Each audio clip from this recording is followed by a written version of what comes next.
And now, ladies and gentlemen, from the heart of the Inland Empire, right here in sunny Southern California, it's Robert Cardoza Live, where we talk about politics, money, and you. This is the intersection of business and politics. And now here's your host, Robert Cardoza.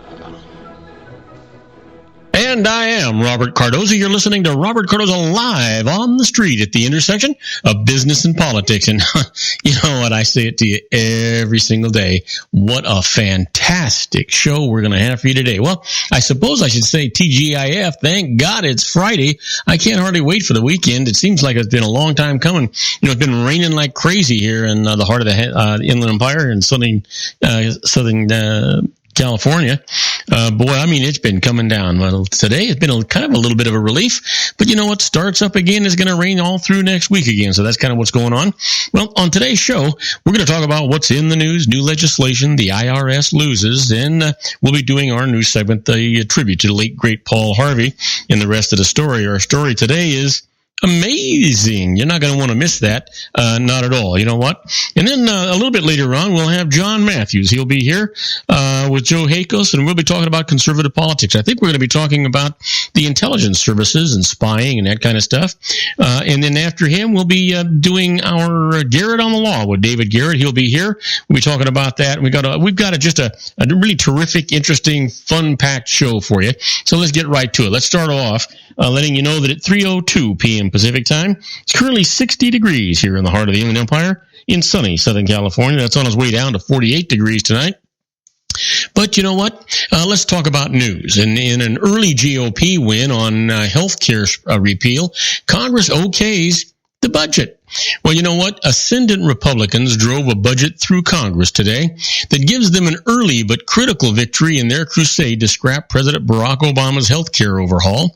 The vote trains the spotlight on whether they and Donald Trump can deliver on repeated pledges to not just erase that statute, but replace it, demonstrating the GOP's willingness to plunge into a defining but risky battle. The House used a near-party line 227 to 198 roll call to approve a measure that prevents Senate Democrats from derailing a future bill, thus far unwritten, annulling, and reshaping Obama's landmark 2010 law. The budget, which won Senate approval early on Thursday, does not need the president's signature.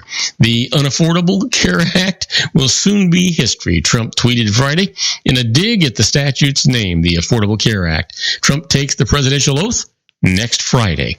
The real work looms in coming months as the new administration and congressional Republicans write legislation to erase much of the health care law and replace it with a GOP version. Republicans have internal divisions over what that would look like, though past GOP proposals have cut much of the existing law's federal spending and erased coverage requirements while relying more on tax benefits and letting states make decisions. Today's vote was preceded by debate that saw hyperbole on both sides and underscored how the two parties have alternate universe views of Obama's overhaul. Democrats praise it for extending coverage to tens of millions of Americans, helping families afford policies and seniors buy prescriptions, while Republicans focused on the rising premiums and deductibles and limited access to doctors and insurers that have plagued many people. Well, House Speaker Paul Ryan from Wisconsin, the Republican, says the health care law was so arrogant and so contrary to our founding principles and had not delivered on Obama's promises to lower costs and provide more choice. We have to step in before things get worse. This is nothing short of a rescue mission, Ryan said. Well, we'll see what happens. You know what? It's all hyperbole until they get smart and we see what's going on. In the meantime, all we can do is wait and see. I suppose wait and pray. We'll see.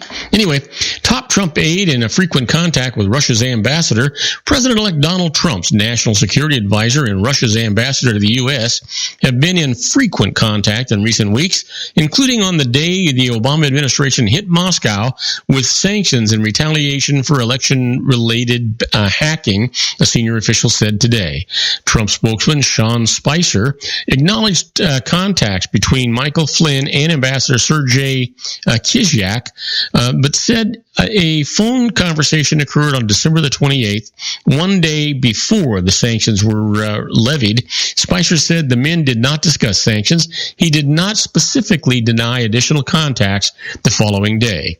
It's not unusual for incoming administrations to have discussions with foreign governments before taking office, but the repeated contacts just as President Barack Obama imposed sanctions would raise questions about whether Trump's team discussed or even helped shape Russia's response to the penalties. Russian President Vladimir Putin unexpectedly did not retaliate against the United States for the move, a decision Trump quickly praised. Well, I don't know that praise needs to be done, but we certainly need to play this card properly. Let's hope that a successful businessman and his team can make that happen. Well, British ex-spy behind Trump dossier seen as a cool operator. You know what? Christopher Steele, the one-time British spy who has compiled an explosive dossier on President-elect Donald Trump, is a well-regarded operative who wouldn't make up stories to satisfy his clients, according to diplomatic and intelligence experts who know him. Steele, 52 years old, worked for MI6, Britain's overseas intelligence agency, and served in Moscow in the early 1990s. After leaving the agency, he and a partner started Orbis Business Intelligence Limited in 2009. The firm provides strategic advice, gathers intelligence, and conducts cross-border investigations, according to its website. I know him as a very competent professional operator who left the Secret Service and is now operating his own private company. Andrew Wood, Britain's ambassador to Russia from 1995 to 2000, told the BBC just today. I do not think he would make things up. I don't think he would necessarily always draw correct judgment, but that's not the same thing. Well, we'll see. You know, everybody seems to be discounting what's going on. Now, all of a sudden, somebody's defending himself. Let's see what happens. I have no idea. Well, I can tell you this, though. Trump's team of rivals discordant notes in the Amen chorus. Here's the deal. You can't really call them yes men. Maybe we're meeting Donald Trump's yes but men.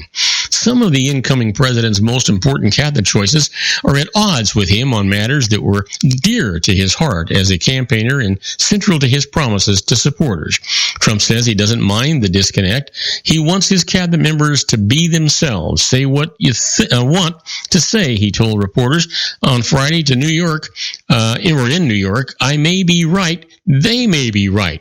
But despite that breezy dismissal, the differences laid bare in a week of confirmation hearings raise questions about whether Trump will roll over his cabinet on immigration, Russia, national security, and more, bend to his top advisors and stated convictions, or watch them backtrack from pronouncements that may be helping them win Senate approval. It's a team of rivals with this twist. The mercurial Trump can be a rival himself. You know what? We're going to take a short break, but just don't ever think that these guys haven't been so well vetted, so well trained that they're not answering these questions the way they need to ask them in order to get the Senate approval that they're so dearly hoping for. Now, we're going to take a short break. Don't go away. When we come back, more news. And a report says Chicago police violated civil rights for years. I'll tell you all about it right after these brief messages. If you want to increase your client base and sales, then consider this, the Relationship Building Network at RBN. Given the current economic conditions and challenges, we all need to work smarter, make smarter decisions, invest our hard-earned dollars where it'll yield the best return for our investment. Many business professionals claim that the most effective networking group in Orange County is RBN. No other networking group or organization can offer what RBN offers. Make every year your best year. Join RBN and start reaping the benefits today. You know, nearly 3,000 businesses have joined RBN and experienced those benefits. Why join RBN? It's one group. It's one membership. It's no renewals. It's all through Orange County. RBN is a freestyle networking group. No mandatory attendance, no restrictions, no rules, and no penalties. Call them at 949-830-5776 or go to their website at rbninfo.com. That's 949-830-5776. If you've ever dreamed of having your own business to make your life secure, you know, Water's Edge Wineries might be just the ticket. In 2004, their founder, Ken Lineberger, created the first winery franchise in California. It was a new concept with all of the functionality of a traditional winery, but without the vineyards. They purchase high-quality grape must from one of the largest winemaking companies in the world. Then they craft each wine carefully and bottle it right at their location. The winery was built to satisfy consumer demand for wine by the bottle and by the glass, but still kept the element of allowing customers to bottle their own custom vintage. Now, they're opening urban wineries across the United States under the brand Water's Edge Wineries. If you've ever dreamed of owning your own winery, it may be in reach right now through Water's Edge Wineries. Just give them a call at 909-468-9463, extension 700. That's Water's Edge Wineries, 909-468-9463. Have you ever found yourself caught between a rock and a hard place? The law offices of Blomberg, Benson, and Garrett might be just the answer for you. The attorneys of Blomberg, Benson, and Garrett have been serving the Inland Empire since 1989. They're dedicated to the aggressive litigation of civil, criminal, and real estate matters. Over the years, they have recovered tens of millions of dollars for their clients. The firm's practice specializes in litigation of personal injury, accident, slip and fall, real estate, and criminal law cases. The firm provides clients with the care, accuracy, and dedication of experienced attorneys. Blomberg, Benson, and Garrett is located at 10300 4th Street, Suite 150 in Rancho Cucamonga, California. They've been providing the Inland Empire residents with outstanding legal services for over 25 years. They look forward to providing you with aggressive legal representation. Call them at 909-945-5000, where you can talk to a person, not a machine. That's 909-945-5000, the law offices of Blomberg, Benson, and Garrett. And now let's get back to our show where we talk about politics, money, and you.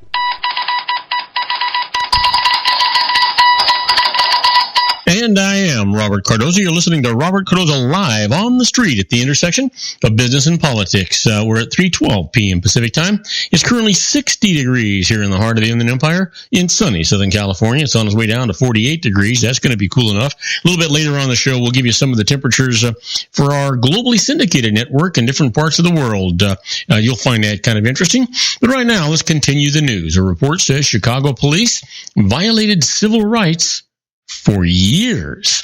You know what? The Justice Department on Friday or today exposed years of civil rights violations by Chicago police, blasting the nation's third largest department for using excessive force that included shooting at people and did not pose a threat, who did not pose a threat, and using stun guns on others only because they refused to follow commands. The report was issued after a year-long investigation sparked by the 2014 death of a black teenager who was shot 16 times by a white officer. The federal investigation looked broadly at law enforcement practices, concluding that officers were not sufficiently trained or supported, and that many of those who were accused of misconduct were rarely investigated or disciplined. The findings came just a week before the change in administration that could reorder priorities at the Justice Department. Now, under President Barack Obama, the government has conducted 25 civil rights investigations of police departments, including those in Cleveland, Baltimore, and Seattle. President-elect Donald Trump's position on the federal review process is unclear at this point. His nominee to be Attorney General has expressed ambivalence about the system. But Chicago officers endangered civilians, caused avoidable injuries and deaths, and eroded community trust that is a cornerstone of public safety, said Vanita Grupa, head of the Justice Department's Civil Rights Division. The federal government's recommendations follow an especially bloody year in Chicago, or on the Chicago streets for that matter. The city logged 762 homicides in 2016, the highest tally in 20 years, and more than the combined total of the two largest U.S. cities, New York and Los Angeles. Wow. Give that some thought. It's not good stuff, right? No, not at all. So let's, you know what? Let's talk about, come on, let's go here. Let's talk about Takata agrees to a guilty plea and will pay $1 billion for hiding a defect. Well, Takata Corporation has agreed to plead guilty to a single criminal charge and will pay $1 billion in fines and restitution for a years-long scheme to conceal a deadly defect in its automotive airbag inflators. The U.S. Attorney's Office in Detroit announced the deal today, hours after it unsealed a 6-count grand jury indictment against 3 former Takata executives who are accused of carrying out the scheme by falsifying and altering test reports that showed the inflators could rupture. Takata inflators can explode with too much force, spewing shrapnel into drivers and passengers. At least 11 people have been killed in the United States and 16 worldwide because of the defect. More than 180 have been injured. The problem touched off the largest automotive recall in U.S. history, covering 42 million vehicles and 69 million inflators. It will take years for the recalls to be completed. The risk that they allowed to happen is really reprehensible, said Barbara McQuaid, the U.S. Attorney in Detroit, whose office worked on the 2-year investigation. Wow, can you imagine? It's just... And we just, And we just keep hearing about this stuff. We hear about it, we read about it, we know about it, but it seems like we don't really get up in arms about it. $1 billion for what they did? Maybe way, way short. You know what? Volkswagen had to pay $3.6 billion because they lied about emissions testing. That's a whole different thing, huh? Well, a Paris meeting marks the end to Obama's failed Mideast diplomacy. The Obama administration's 8 years of unsuccessful Israeli-Palestinian diplomacy will come to a crashing end this weekend, with chances for a Mideast peace deal at perhaps the lowest ebb in a generation. A Paris peace conference attended by Secretary of State John Kerry is not expected to produce any tangible progress. At a time when President-elect Donald Trump's administration is promising a fundamental shift toward Israel, the State Department said Kerry was only participating in the French-hosted event to ensure America's interest in a 2-state solution to the conflict is preserved. The blunt statement reinforced in dwindling hopes for a diplomatic breakthrough. Kerry feels obliged to be there because we have an interest in advancing a 2-state solution, and we also have an interest in ensuring that whatever happens in this conference is constructive and balanced, Department spokesman Tom Toner said. No one expects a plan to emerge that would lead to new Israeli-Palestinian negotiations. While more than 70 countries are attending, though neither Israel nor the Palestinians, the U.S. is primarily focused on shielding the Jewish state from unfair criticism and ensuring concerns about Palestinian incitement to violence are going to be ignored. Now, you know what? But the administration may find that its voice is ignored, while the U.S. received credit from close allies in Europe and elsewhere for abstaining from a December UN Security Council resolution condemning Israeli settlements in the West Bank and East Jerusalem. America's partners have grown tired with its leadership on the peace process. Obama's efforts in 2009 and to 2010 and 2013 and 2014 both failed. You know what? Maybe it's time for us to do business like business people. Let's just think about that. Well, we're going to take one more break. When we come back, we're going to talk about something a whole lot more pleasant. We're going to talk about the IRS loses. And the first case I want to talk to you about is the IRS must consider a company's tax payment plan. Sounds a little strange, but I'll tell you about it right after these brief messages. Don't go away, folks. Isn't it time to shine the spotlight on your expertise? The Interview, starring you. Here's your chance to capture 5 minutes of fame with The Interview. This isn't just any interview. This is your opportunity to showcase your expertise and position yourself as a trusted expert in a one-on-one video interview hosted by Robert Cardoza, host of the nationally syndicated show Robert Cardoza Live and powered by AHA Studios. What is it? A professionally recorded video for your use. Robert Cardoza interviews you on the set where he records his show. Professional interview showcases your expertise and value, shot in a state-of-the-art studio. And what's in it for you? Gain credibility as an expert, earn the trust of your target market, educate in a way that intrigues your audience, gain a powerful marketing tool that offers dozens of uses, website, video sharing sites, social media, email, DVDs, direct mail, lobby video, resumes, profile building, all that kind of stuff. association with the nationally syndicated celebrity. That's right. And let's talk about AHA Studios. AHA is a strategic marketing firm that leverages the powerful and visual persuasion to help your business create powerful messages that connect with your target market. AHA ventures way beyond strategy, delivering the marketing collateral you need to start driving a new business through your doors. AHA has a full-service, in-house, state-of-the-art production studio to bring your messages to life using video. Discover how to make the interview work for you. Call 949-831-2222. That's 949-831-2222. AHA Image Studios Incorporated. Dr. Stephen Tidwell, Gentle Family Dentistry in a caring, personalized environment. Here at Dr. Tidwell's office, we are dedicated to helping you keep your teeth healthy. We are a state-of-the-art dental practice that still believes in traditional values, such as excellent customer service and individual attention. We have a special welcoming offer for you for just $39, a complete exam, personal consultation, professional cleaning, and all necessary x-rays. That's a $266 value for $39. Dr. Tidwell has 2 convenient locations and experienced staff to provide you with professional care and personal attention that you deserve. Call today. Don't delay a great smile another day. Call 909-944-7308. That's 909-944-7308 for Rancho Cucamonga or San Bernardino. Joel Saltzman is Dr. Wireless. He has turned his considerable expertise into consumer credit risk and wireless security into a highly specialized independent web-based consulting enterprise targeting consumer credit risk analysis and wireless transactional security and monitoring. He works as a wireless analyst, veteran independent agent, and consumer liaison for most wireless telecom carriers and equipment manufacturers. For more than 20 years, corporate and private clients and media audiences have counted on his unvarnished advice while weighing the technology, performance, and cost differences between Sprint, Nextel, AT&T, Verizon, and T-Mobile. Joel specializes in setting up mobile wireless hotspots to be used for disaster preparedness, business continuity, and mobile wireless merchant processing solutions. Call Dr. Wireless at 310-400-4900 or go to his webpage at drwireless.com. Again, call 310-400-4900 or his webpage at drwireless.com. You'll be glad you did. And now, back to our show.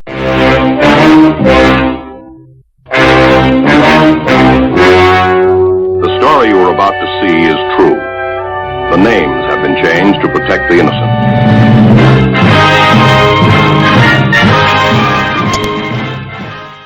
And I am Robert Cardoza. You're listening to Robert Cardoza live on the street at the intersection of business and politics. We're at 3:23 p.m. Pacific time. Hey, it's 58 degrees here in the heart of the Inland Empire in sunny Southern California. It's on its way down to 47 degrees, according to this thing. Those things keep changing.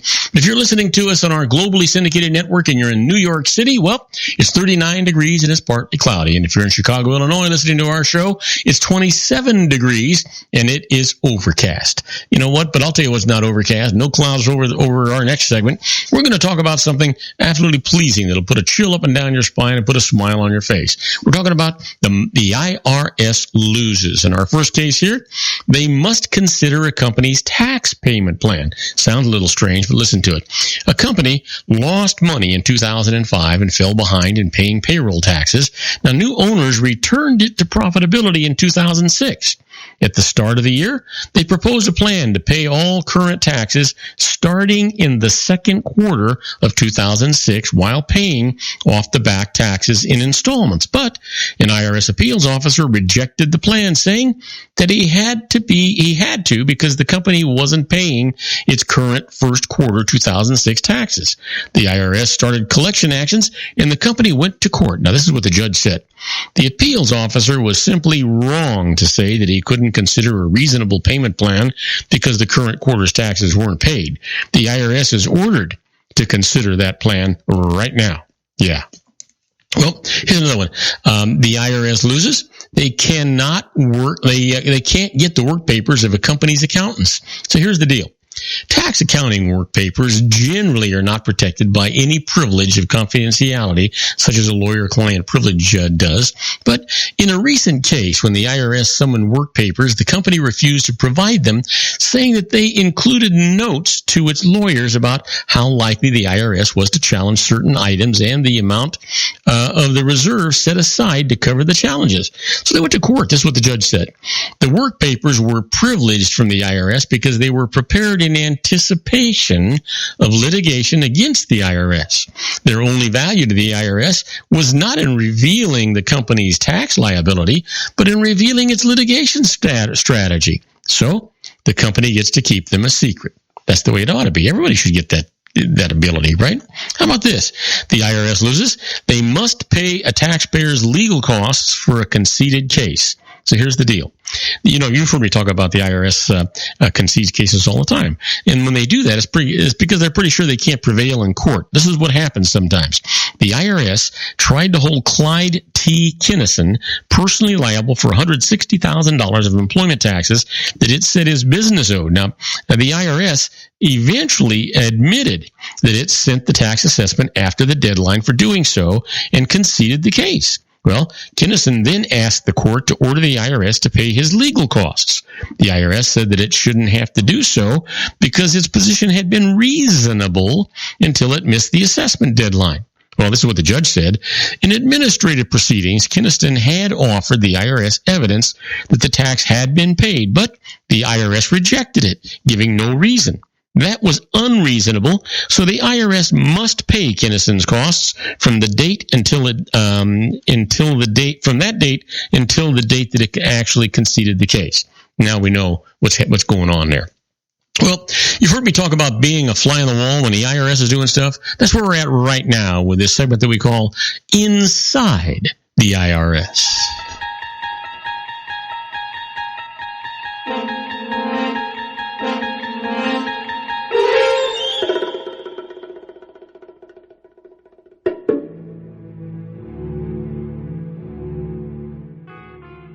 Yeah, now this sounds a little bit like the Twilight Zone and is meant to, but it really kind of is. This is not really tax court cases, but it's information. It's information that you can use. There's nothing more valuable than information. So if these things apply to you, just use this knowledge to your benefit. That's what you really want to be doing.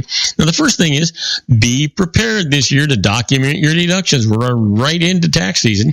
The IRS is now requiring tax return preparers to adopt a standard of more likely than not. Well, what does that mean? They got to do that before they claim a tax deduction or take a particular tax position on a client's income tax return, meaning it is more likely than not that the return would be upheld ultimately by a court.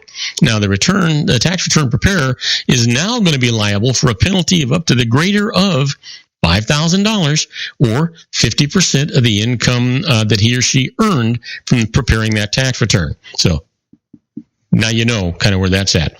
You're going to have to be able to substantiate everything. And also, here's one for you. Be careful before deducting entrance fees and monthly maintenance fees paid to a continuing care retirement community. We call those CCRCs. Because you know what? CCRCs generally provide qualified long-term care services for which the medical deduction may be available. Now, here's the problem, though. In their effort to sell apartment units, sponsors of some CCRCs overestimate the portion of these fees that are tax deductible. That's the portion used to provide medical services. Now, you got to be careful here. If the IRS audits you, it's going to require that you prove with independent evidence that the amount that was deducted is correct, and that's not so easy. Also, the bigger your living quarters, the higher the entrance fee and monthly maintenance. However, the amount attributable to medical expenses is not a function of the size of the apartment. So keep that in mind as you move along. That's kind of where you want to be with this kind of stuff. Now, you know what? We're going to take another short break. When we come back, we're going to be with Jon Matthews from the Conservative Syndicate. We do our syndicated program with him. We do a simulcast with him every Monday and Friday, and it's really a popular thing for us to do. Before we do that, though, I want to remind you that you can just go to your app store, buy our app. Just search Robert Cardoza Live, not buy our app, just get our app. It's absolutely free. Just search Robert Cardoza Live at your app store. It'll come up. just download it.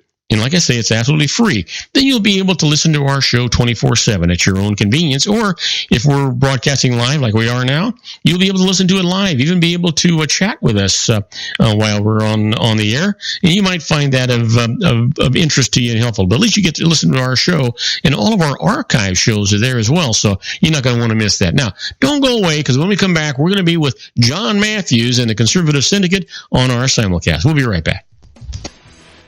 If you want to increase your client base and sales, then consider this, the Relationship Building Network at RBN. Given the current economic conditions and challenges, we all need to work smarter, make smarter decisions, invest our hard-earned dollars where it'll yield the best return for our investment. Many business professionals claim that the most effective networking group in Orange County is RBN. No other networking group or organization can offer what RBN offers. Make every year your best year. Join RBN and start reaping the benefits today. Nearly 3,000 businesses have joined RBN and experienced those benefits. Why join RBN? It's one group. It's one membership. It's no renewals. It's all through Orange County. RBN is a freestyle networking group. No mandatory attendance, no restrictions, no rules, and no penalties. Call them at 949-830-5776 or go to their website at rbninfo.com. That's 949-830-5776. If you've ever dreamed of having your own business to make your life secure, Water's Edge Wineries might be just the ticket. In 2004, their founder, Ken Lineberger, created the first winery franchise in California. It was a new concept with all of the functionality of a traditional winery, but without the vineyards. They purchased high-quality grape must from one of the largest winemaking companies in the world. Then they craft each wine carefully and bottle it right at their location.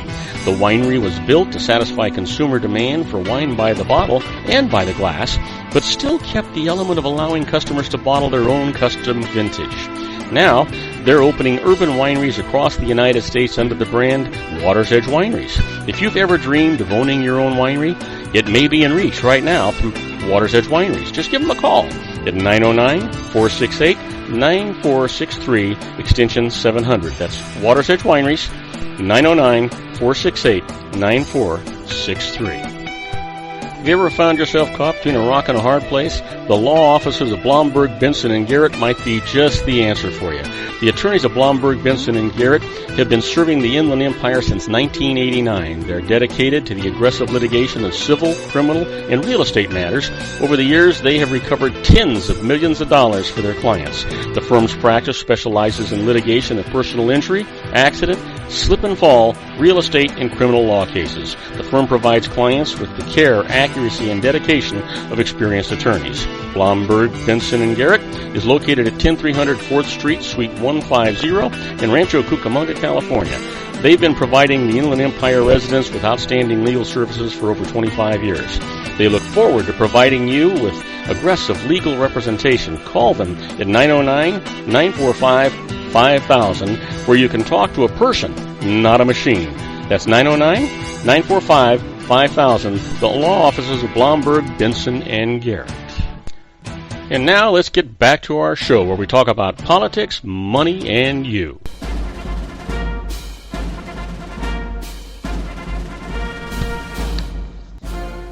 And now, ladies and gentlemen, coming to you from the basement of his strategic planning room located at his political hideaway in Los Angeles County, the dedicated man who stands and serves the political conscience of our nation, Mr. Jon Matthews. And I am Robert Cardoza. You're listening to Robert Cardoza live on the street at the intersection of business and politics. We're at 3:34 p.m. Pacific time, currently 58 degrees here in the heart of the Inland Empire in sunny Southern California. It's on its way down to 47 degrees. And if you're listening to us on our globally syndicated network and you happen to be listening in Paris, France, well, it's 39 degrees and it's partly cloudy. And if you're listening to us in Rome, Italy, it's 36 degrees and partly cloudy. And if you're listening to us, hey, you guys, it's 30 minutes. It's 1:30 midnight. Time for you to go to bed. If you had my app, you'd be able to listen to this thing in the daylight. So in any event, get ready, sit back, enjoy what's about to take place. We're going to be with my good buddy, Jon Matthews in the Conservative Syndicate. Hey, Jon, how you doing, buddy? I'm doing most excellent. How about you? I'm doing terrific. Listen, are you planning another vacation, a travel vacation? Yes, we're heading out to the Philippines next week for a couple of weeks. It's my oldest daughter's 50th birthday, so we're going to go back there and help her celebrate. Hey, John, how old does that make you feel? Very, very old. Yeah. Well, when we think about things like we have 8 children between us, Lourdes and I, and 17 grandchildren, 5 great-grandchildren. And going back to meet the 2 newest, the twins, great-granddaughters. And so, yeah, it makes you really come face to face with mortality when you think about stuff like this. Yeah, you know what? Yeah, absolutely, no question about that. That's for sure. We've got kids that old too. I shouldn't say unfortunately. I should say fortunately, actually, and they're wonderful to have. You generally, you and Lourdes, you generally get back to the Philippines almost every year, don't you?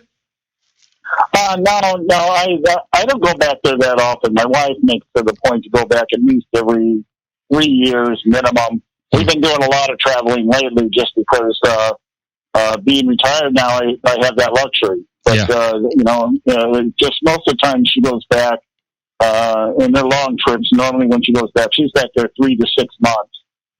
But this time it's just going to be a couple of weeks because we both have a lot of stuff going on out here. So, we're just going back. We promised the daughter we'd be back there for her 50th birthday, so we're going to make it a point to get back there. Well, that'll be terrific. And have you seen these new great grandchildren yet? No, that's a little bit down the line. The oldest great-grandchild is only 5 years old. Oh, okay. Anyway, my friend, listen, today we want to talk about, I guess we're going to be talking about the spying agencies and intelligence agencies. I'm not real sure what you got in mind, but I'm guessing that with this new Pompey guy, I'm sure I'm not pronouncing that properly, Mike Pompey, I think that all of these issues are going to go away. He's going to be the head of the new CIA, which makes all of this leaking a non-issue, right? Well, I'm still trying to get my head around this. I thought we'd seen about as much craziness as we could see during the election process itself, but it looks like, all that talk about uniting and accepting the election results and everything else, and it looks like the left is in overdrive here trying to exonerate Hillary Clinton in order to protect Barack Obama. That seems to be the end game here. And I'm looking at it, and I don't know what right now. I don't know what has got me more, messed up in my head. I don't know if it's the fake report that has been allegedly circulated, where nobody wants to own up to actually having it or whatever. But it's a fake report about fake allegations about fake influence. Yeah, and everybody's trying to make it like everything is, that Russia won the election for Donald Trump, and well, you know how silly that is. I don't know if you've had a chance to do it. I've read that entire report, and they're making a lot to do about nothing, even if it was valid. For gosh sakes, there's nothing in there that really influenced the election of Trump, except perhaps James Comey, who had nothing to do with the Russians anyway.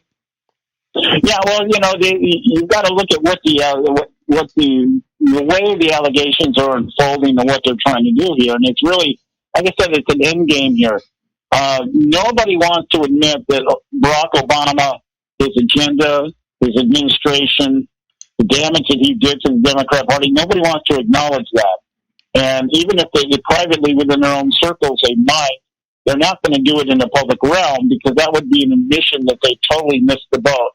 So they're not going to do that. So this whole process that's been going on here, I really believe this is, a desperation move here to try to, because the media and the left anymore, it's not really about having facts or evidence about what it is you're saying. Harry Reid showed us that. Harry Reid set the pattern here back in 2012 when he told everybody that Mitt Romney hadn't paid taxes in 20 years. And it was later found out to be complete fabrication, and his comment was, it doesn't matter, it worked. Yeah. And then, so that has been the narrative since then. It's like will create the news. It's not reporting news anymore. It's creating the news, and they're creating the news through false narratives. Right. This, and I don't know what bothers me more: the allegations of a dossier made by a British agent who is no longer a British agent, working for a private security firm who makes money doing this kind of stuff, or the fact now that everybody, that James Comey for a while was the Democrats' best friend. Now he's their worst enemy. They've got the Department of Justice finally deciding they're going to investigate the guy who should have investigated the lady who all these allegations were laid against. And it's like, these guys should get jobs at Saturday Night Live. You can't make this kind of stuff up. You know what's interesting is, I think Comey actually I don't think they could get rid of him even if they wanted to until after Trump's first tenure here. But I'm thinking that Trump is probably more than willing to extend him another 10 years. Well, I think the objective here, like I said, there's two objectives, because Obama never did. People, Obama's on his way out, everybody says. He's kind of like he's no news, that kind of stuff. Don't believe that for a moment. Don't believe it. He is still the point man for the leftist fundamental transformation of America. He's going to take up residence just down the street from the White House. I believe personally, within the next 2 years, this guy's going to go for world domination. He wants the UN. He wants to run the UN, and I think that's where he's heading. So there's no way, shape, or form that this guy with the ego that he's got and the socio-psychopathic narcissism that drives him, they have to somehow, at least in the minds of their base, exonerate Hillary Clinton. She did not lose the election because she was dishonest, corrupt, a bad candidate, or didn't campaign right. She lost the election because the Russians stepped in and interfered. Oh, gosh, I must have got it wrong, huh? Yeah, and now they're stretching out the fact that, now they're thinking that the allegations are starting to float out there. But not only did Donald Trump have connections with the Russians, but James Comey was working with them. So it's going to get crazier than it is right now. It's amazing. I think James Comey probably sometime mid-year here will probably throw his hands up and go, screw this, and retire. Well, you know what? It's interesting that you say that, John, because you know what? Today, for the first time, I'm actually starting to hear those kinds of noises too. And it's almost like a deja vu when you said that. You know what? James Comey doesn't need this thing. And he's truly a public service servant. He can make a whole lot more money in a lot of other places other than being the director of the FBI. And at some point, he's got to get frustrated and say, "Hey, to hell with you guys." Well, Megyn Kelly's gone from Fox News. He could take her place. Which, by the way, if you've noticed, been paying any attention since Megyn Kelly left Fox News, we're not hearing anything more about her.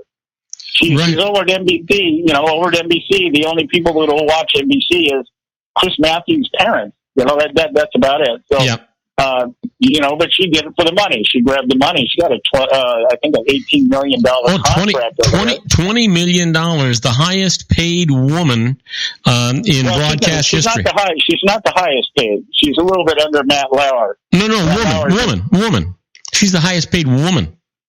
Yeah, Matt Lauer's getting about $25 million right now. So, but that puts her right up there, though. I mean, Matt Lauer makes one more screw up, and she's going to be at the top of the food chain. So, but you know what? Matt Lauer gives me hope. I mean, he's a bald guy. $25 million a year. That I think I could live on that. Hey, they could pay me $2,000 a month, and I'd do what they could do, and I would do it 10 times better. Yeah. You know what? It's amazing stuff going on. Hey, listen, we're going to take a short break, John, and then we'll come back and continue this conversation. We'll be right back with Jon Matthews in the Conservative Syndicate after these brief messages. Do not go away. Isn't it time to shine the spotlight on your expertise? The Interview, starring you. Here's your chance to capture 5 minutes of fame with The Interview. This isn't just any interview. This is your opportunity to showcase your expertise and position yourself as a trusted expert in a one-on-one video interview hosted by Robert Cardoza, host of the nationally syndicated show Robert Cardoza Live and powered by AHA Studios. What is it? A professionally recorded video for your use. Robert Cardoza interviews you on the set where he records his show. Professional interview showcases your expertise and value, shot in a state-of-the-art studio. And what's in it for you? Gain credibility as an expert, earn the trust of your target market, educate in a way that intrigues your audience, gain a powerful marketing tool that offers dozens of uses, website, video sharing sites, social media, email, DVDs, direct mail, lobby video, resumes, profile building, all that kind of stuff. Association with the nationally syndicated celebrity. That's right. And let's talk about AHA Studios. AHA is a strategic marketing firm that leverages the powerful and visual persuasion to help your business create powerful messages that connect with your target market. AHA ventures way beyond strategy, delivering the marketing collateral you need to start driving a new business through your doors. AHA has a full-service, in-house, state-of-the-art production studio to bring your messages to life using video. Discover how to make The Interview work for you. Call 949-831-2222. That's 949-831-2222. AHA Image Studios Incorporated. Dr. Stephen Tidwell, Gentle Family Dentistry in a caring, personalized environment. Here at Dr. Tidwell's office, we are dedicated to helping you keep your teeth healthy. We are a state-of-the-art dental practice that still believes in traditional values, such as excellent customer service and individual attention. We have a special welcoming offer for you for just $39, a complete exam, personal consultation, professional cleaning, and all necessary x-rays. That's a $266 value for $39. Dr. Tidwell has 2 convenient locations and experienced staff to provide you with professional care and personal attention that you deserve. Call today. Don't delay. A great smile another day. Call 909-944-7308. That's 909-944-7308 for Rancho Cucamonga or San Bernardino. Joel Saltzman is Dr. Wireless. He has turned his considerable expertise into consumer credit risk and wireless security into a highly specialized independent web-based consulting enterprise targeting consumer credit risk analysis and wireless transactional security and monitoring. He works as a wireless analyst, veteran independent agent, and consumer liaison for most wireless telecom carriers and equipment manufacturers. For more than 20 years, corporate and private clients and media audiences have counted on his unvarnished advice while weighing the technology, performance, and cost differences between Sprint, Nextel, AT&T, Verizon, and T-Mobile. Joel specializes in setting up mobile wireless hotspots to be used for disaster preparedness, business continuity, and mobile wireless merchant processing solutions. Call Dr. Wireless at 310-400-4900 or go to his webpage at drwireless.com. Again, call 310-400-4900 or his webpage at drwireless.com. You'll be glad you did. And now, back to our show. And I am Robert Cardoza. You're listening to Robert Cardoza Live on the Street at the intersection of business and politics. We're talking to our own Jon Matthews. You know, Jon broadcasts his show, the Conservative Syndicate, every Monday through Friday from 3 to 5 p.m., the same time that we do. So for my listeners, you just continue listening to me live, and then after my show, you can go to Jon's website and pick up his show there. Now, Jon and I actually do a simulcast every Monday and Friday, so that we put all of our stations and listeners and everybody together. Jon, what's your website, just before I forget? TheConservativeSyndicate.net. No, I knew that's what it was. I wanted to hear you talk. Anyway, we were talking about James Comey, and you were saying that, you really thought he was going to throw his arms in the air and say, hey, I give up. I forget this thing. I think that's, a legitimate concern. I think that very well could happen. In a case like that, I'm guessing because Trump gets inaugurated a week from today, that he would actually pick the next FBI director, right? I reword that to me, Bob. I didn't quite pick that up. I say, if Comey were to resign, then Trump is the guy that would actually nominate the next FBI director, right? Oh, right. That is an appointed position, and it's a term position. Means that I think they're there for 10 years at a pop. Yeah. And I do not believe that's a confirmation type thing. I think you can appoint him. I don't think there's any hearings. I might be wrong on that, but I don't think they have to have confirmation hearings. But given what I've been hearing so far, I guess anything is possible here. Our new senator out here in California, Kamala Harris, thought it was really important to ask the appointment for the head of the CIA what he thought about climate change. And I'm like, and this guy's answering here like, what the hell are you talking about? I'm heading up an intelligence agency. What are we talking about climate change for? Yeah, absolutely. But that's the kind of vetting they want. Kamala Harris. A lot of people don't know this. You're going to hear this woman. This woman is Barbara Boxer on steroids. I mean, she is everything the Barbara Boxer is and more. It's a combination of Nancy Pelosi and Barbara Boxer. This woman is hardcore liberal communist, and it's going to be kind of entertaining to watch her as she tries to move her way up the congressional ladder. So I've been watching a lot of these confirmation hearings, John, and to be honest with you, they seem to me a bit naive. It just seems like they're going through the motions. The senators are asking questions you would expect them to ask, and the proponents are answering in a way that you would expect them to ask if they want to be approved, right? And nobody's interested there in actually talking about honesty. Well, this at this point, you got to really understand what's at stake here. The left lost big time. They lost big under Obama. They lost big this election. Obama was able to keep the White House, but the Democrat Party paid for that, and they paid for it in a big way. 1,042 seats that were held by Democrats over the last 8 years are now occupied by either Republicans or other parties out there. So they took a major hit. And everything that you're hearing right now is just theater. And the only thing they're trying to do is reestablish a narrative so that once these people in cabinet positions, I don't see any of them not getting confirmed. I see, there's going to be some show and some theater. But once they really want these people in there, because what they're doing now is setting the foundation. They want the public to know that Donald Trump is basically going to be running a white nationalist cabinet and in a white nationalist administration. So once these people start making decisions, they can come back and use everything that they're talking about in the confirmation hearings to do what they can do to label these people, to defame them, to advance their narrative. They're trying to repackage the same narrative once again. And so all this right now is just setting the narrative out there. We're putting our pieces back in place.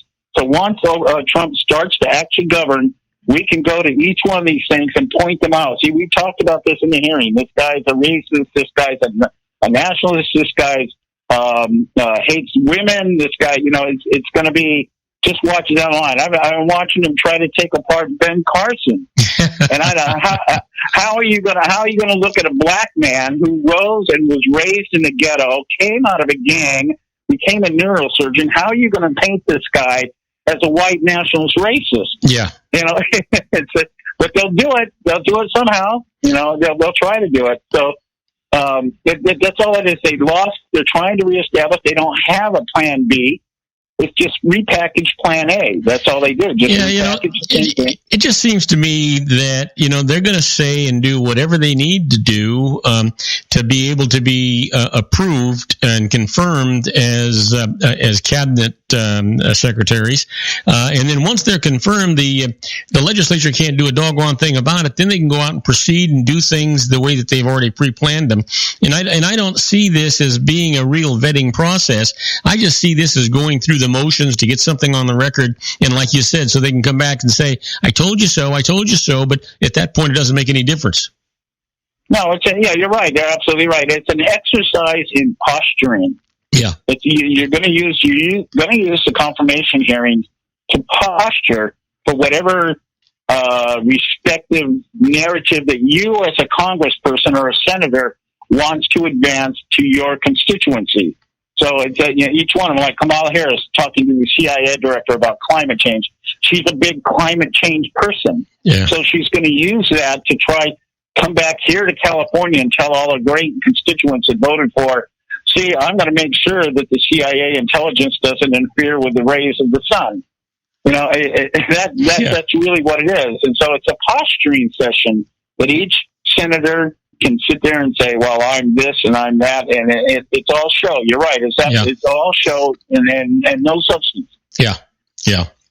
It just, you know what? I am just so anxious for next Friday around 2:00 Eastern time. Well, actually, I suppose I should say Monday.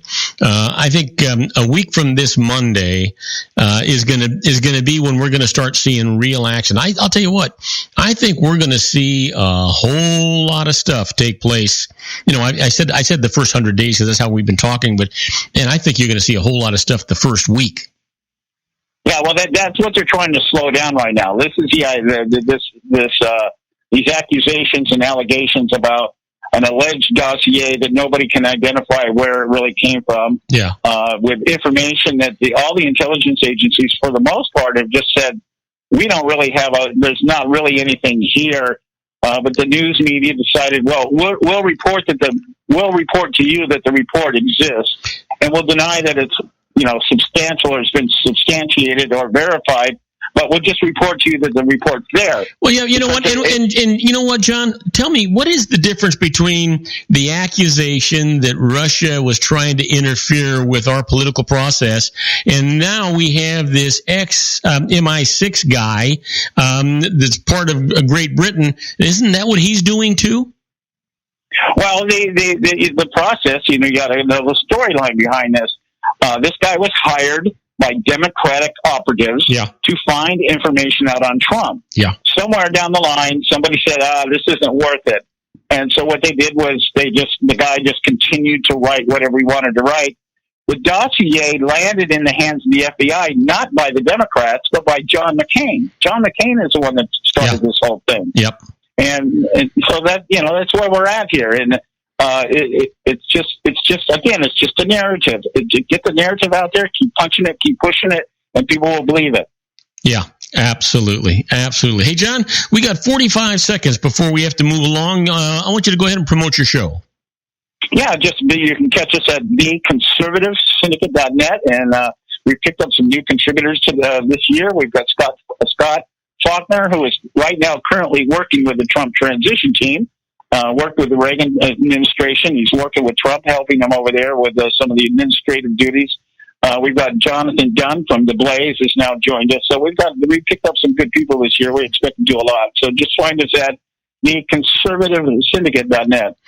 You know what? And remember, that's Monday through Friday from 3 p.m. to 5 p.m. Pacific time. And you can go to John's website, and that's going to be the best way for you to get to him. Hey, John, you have a great weekend, and we'll talk to you on Monday. Yeah, you'll be on my last show of the week next week. All right, buddy. You take care. All right. Now, when we come back, we'll be with David Garrett on the law. Don't go away. We'll be right back, folks. If you want to increase your client base and sales, then consider this, the Relationship Building Network at RBN. Given the current economic conditions and challenges, we all need to work smarter, make smarter decisions, invest our hard-earned dollars where it'll yield the best return for our investment. Many business professionals claim that the most effective networking group in Orange County is RBN. No other networking group or organization can offer what RBN offers. Make every year your best year. Join RBN and start reaping the benefits today. Nearly 3,000 businesses have joined RBN and experienced those benefits. Why join RBN? It's one group. It's one membership. It's no renewals. It's all through Orange County. RBN is a freestyle networking group. No mandatory attendance, no restrictions, no rules, and no penalties. Call them at 949-830-5776 or go to their website at rbninfo.com. That's 949-830-5776. If you've ever dreamed of having your own business to make your life secure, Water's Edge Wineries might be just the ticket. In 2004, their founder, Ken Lineberger, created the first winery franchise in California. It was a new concept with all of the functionality of a traditional winery, but without the vineyards. They purchase high-quality grape must from one of the largest winemaking companies in the world. Then they craft each wine carefully and bottle it right at their location. The winery was built to satisfy consumer demand for wine by the bottle and by the glass, but still kept the element of allowing customers to bottle their own custom vintage. Now, they're opening urban wineries across the United States under the brand Water's Edge Wineries. If you've ever dreamed of owning your own winery, it may be in reach right now through Water's Edge Wineries. Just give them a call at 909-468-9463, extension 700. That's Water's Edge Wineries, 909-468-9463. Have you ever found yourself caught between a rock and a hard place? The law offices of Blomberg, Benson, and Garrett might be just the answer for you. The attorneys of Blomberg, Benson, and Garrett have been serving the Inland Empire since 1989. They're dedicated to the aggressive litigation of civil, criminal, and real estate matters. Over the years, they have recovered tens of millions of dollars for their clients. The firm's practice specializes in litigation of personal injury, accident, slip and fall, real estate, and criminal law cases. The firm provides clients with the care, accuracy, and dedication of experienced attorneys. Blomberg, Benson, and Garrett is located at 10300 4th Street, Suite 150 in Rancho Cucamonga, California. They've been providing the Inland Empire residents with outstanding legal services for over 25 years. They look forward to providing you with aggressive legal representation. Call them at 909-945-5000, where you can talk to a person, not a machine.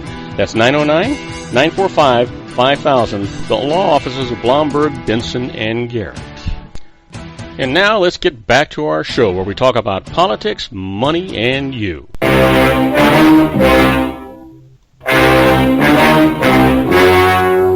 story you are about to see is true. The names have been changed to protect the innocent. And now, ladies and gentlemen, coming to you from the bowels of the Hall of Justice, our own legal guru, David Garrett, attorney at law. And I am Robert Cardoza. You're listening to Robert Cardoza live on the street at the intersection of business and politics. We're at 4:01 p.m. Pacific time. It's currently 59 degrees here in the heart of the Inland Empire in sunny Southern California. Well, it's on its way down to 45 degrees, but if you're listening to us on our globally syndicated network and you're in London, England, well, it's 34 degrees and it's clear. And if you're in Vienna, Austria, it's also 34 degrees, but it's snowing there. But I'll tell you where there's not snowing. There are no clouds and no rain and no snow. We're the head of our own legal guru, David Garrett. Here is our own David Garrett on the law. Hey, David, how you doing, buddy? Good, Bob. How you doing? I'm doing terrific. You know what? Sorry you had problems getting a hold of me earlier. You know what happens? I get caught up in conversation with people, and then I'm not paying attention to the board, and I don't see the thing coming through, right? And then all of a sudden, then I get the message, hey, Bob, I can't get through. So I apologize to you, David. Oh, not at all. No, we're good. So listen, what's on the agenda for today? Well, I got a few things to cover, but I thought the good place to start would be that Fort Lauderdale airport shooting. Oh, you know what? Yeah, that'd be an interesting thing to talk about. It's an amazing thing to think about a guy that's he flies all the way from Alaska to Florida to kill people. Yeah, it's just crazy. Yeah, it's nuts. Just nuts. You know what? And he only had one bag, and I guess the only thing he had in the bag was the gun with the ammunition. Right. Yeah, so he has the gun in one bag, or in the little, when you travel with a gun, you put it in there, you lock it up. Yeah. And then I guess you can carry ammunition in a separate bag. So he gets those through, then follows the TSA procedure, gets the gun out, gets his ammunition, goes in the bathroom, loads it up, and comes out and starts shooting. Man, just amazing. Just, and you know what? You know what the sad part of this is? Him getting incarcerated and him being put away, and maybe him not getting help was a bad thing, but the people he killed and the people that he injured were just innocent people that hadn't done anything to anyone. Oh, exactly. You know, and then when you go through this thing, I don't know how much of the events leading up to the shooting that you've read about, but apparently he was up in Alaska in November and goes into a FBI office, tells him that he thinks the CIA is sending codes to his laptop, and that they're telling him, voices in his head are telling him to join ISIS. Yeah. So, and they do nothing, right? Well, they got a little concerned about it. They they confiscated his gun and told him to get a mental health evaluation. Apparently, he went in on a voluntary commitment, got some mental health evaluation, then goes back about 30 days later, gets the gun back, and that's the one he uses in the shooting. God, it's almost like, let's just put them through the motions and forget it, right? Yeah. It's, me myself, I'm generally believe fairly strongly in the Second Amendment, but this case points out a fairly big loophole in the way the Second Amendment and how we deal with the mentally ill in that. Oh yeah, well you got to question. Here's a guy that had their wherewithal, or not the wherewithal, but at least the state of mind to go to the FBI and say, "Hey, I'm having a problem. I'm hearing these voices. I'm seeing these things." And he's the one that had to say to them, "Hey, and I've got this weapon, and I'm worried." And they don't just take charge of the guy and take him down. They say, "Hey, we're going to take your weapon. We'll give it back to you after you have this mental evaluation done." And he's got to take himself down himself to get the mental evaluation done. No one is probably taking this guy serious at all. When he gets done with his month or 28 days or whatever it is, he goes back to the FBI. They give him back his gun. He gets on an airplane. He flies to Florida and starts killing people. There is something wrong with that process. Yeah, it's nuts. And I think where the loophole is Alaska as a state follows the federal law on the mentally deranged possessing a firearm. Mm-hmm. And basically what that federal law is that unless there's a court order of some sort requiring an involuntary commitment for mental health treatment, it doesn't deprive a person of possessing a weapon. Well, I think that the circumstances in this case would indicate otherwise, huh? Well, except they didn't go through the court process. He went through a voluntary commitment. That's what I mean. You know where I think it fell down? I think it fell down when the FBI did not take possession of him as well as the weapon, didn't take him down to the mental health facility, and I think the people at the mental health facility didn't give him the credence that he deserved to have and give him an honest evaluation, or perhaps they would have found out he had PTSD or something else. And the VA could have taken care of him. This guy obviously needed some help. Yeah.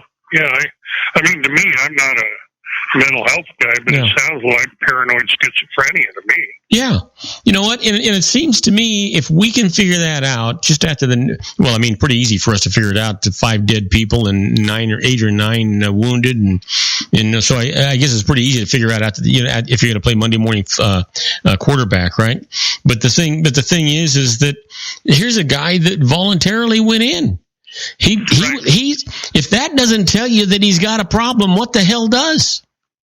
Yeah, and this is where I think the law is misplaced.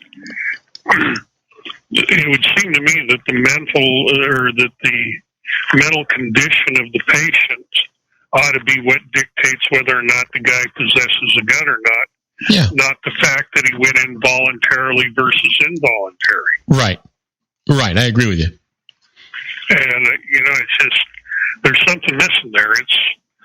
So Alaska's following the federal law. There's a bunch of other states that have different versions. I think California would have kept it away under a voluntary commitment. Well, I mean, you know what I'm thinking, David? I'm thinking, if you had a nervous breakdown and you had to get some rehab, or maybe even you're an alcoholic and you had to go for rehab, or maybe you're a recurring alcoholic and you slipped a couple, 2 or 3 times, and all of these different issues. I think anyone who has those incapacities that it could affect their judgment should not be able to have a weapon. Yeah, and I agree with that. And I'm not saying that once you have a period of mental health crisis that you can't turn that around. But I mean, while they're in crisis, let's keep the gun away. Yeah. If a doctor certifies, you're back to normal and baseline, you're not going to do anything. Well, you know what they need to do? What they need to do is to say, okay, listen, whether it's voluntary or involuntary, you're not going to be allowed to have any weapons for a 1-year period after the doctor releases you. And if when the doctor releases you to have a weapon, not necessarily says that you're out of the woods, but when the doctor says, hey, you're okay, it's a year before you can get that weapon back. But regardless of when he says you're okay, that doctor is going to be liable for that decision to let you get that weapon back for the next 3 years. Yeah. Now maybe the doctor will look at it a little differently. Yeah, and I agree with that. Let me contrast that to the law that we got here in California. Okay. We have, under certain situations, battery. I mean, it can be as simple as getting in a bar fight or something. Mm-hmm. There can be a 10-year prohibition against the guy that got in the fight and got convicted of battery. Yeah, because if he's going to cause physical harm, regardless of the kind that he does, then he shouldn't be able to have a weapon of any kind. Yeah. And I mean, I shouldn't be able to have a pistol, a rifle, or a knife, or any kind of a weapon. Maybe that would stop some of these I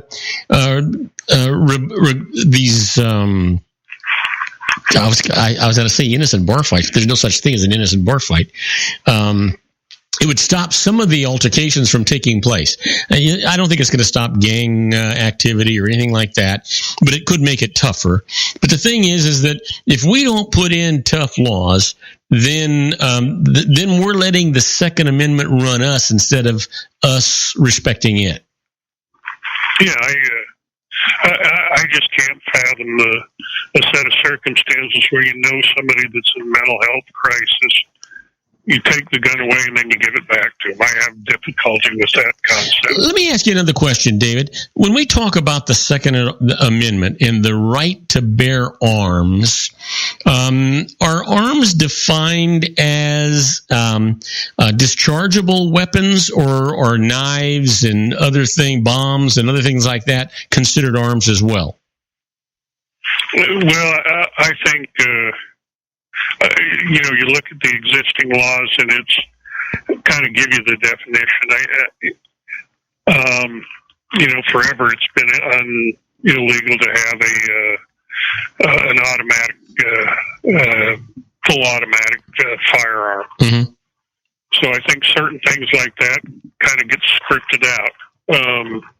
California for a long time had the no switchblade or no butterfly knife deal. I think the thing kicks in when you have a complete prohibition.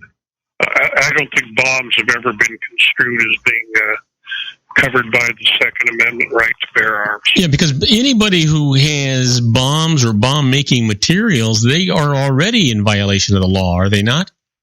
Oh, yeah, they're in violation of a bunch of laws. Yeah. So, I mean, it gets to be, I was saying, I don't know if I said it to you or not, it's when I was growing up, and I'm an old son of a gun. When I was growing up, I lived in a much, much friendlier, safer, serene world than we live in today. You know, when I was in high school and college, you know what? You get into a fight, and not so much in college, but mostly in high school. You get into a fight, or you arrange for a fight, or you say, hey, we're going to meet at your school behind a building or whatever you're going to do. And you were mad, and you wanted to beat the heck out of this guy. You didn't want to kill him. You didn't want to maim him or break anything. You just wanted to have a fight and teach him a lesson. I can remember I went to a parochial high school, and when you got mad at somebody, you got caught fighting, they'd stop the fight, put you into the gym, put these 32-ounce boxing gloves on you, and make you fight each other. You couldn't hurt yourself no matter what you did with those things. You were so exhausted, you both passed out from exhaustion just about. And then when you were all done, you had it all out of your system, you wound up being best of friends. But today, it's who can you kill? Who can you hurt and maim? And what kind of damage can you do? What the heck kind of world do we live in? Yeah. I mean, did you see that thing in the news happened over last night? It was a guy and there were two couples. They get together, apparently get in an argument, go outside, get in a fight. One guy ends up with the pipe and beats the other guy and kills him right there on the spot. I mean, I don't know, it's just a different world. Yeah. You know what? It's almost like when I was growing up, anger management wasn't as big an issue as what anger management is today. Because people are looking for a weapon. They're not looking to hit you with their hands or their fists. They're looking for something to maim you with, to hurt you with.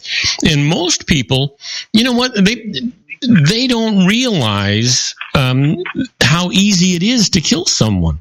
It's really not hard. And if they pick up a pipe or a rock or God knows what, you know what?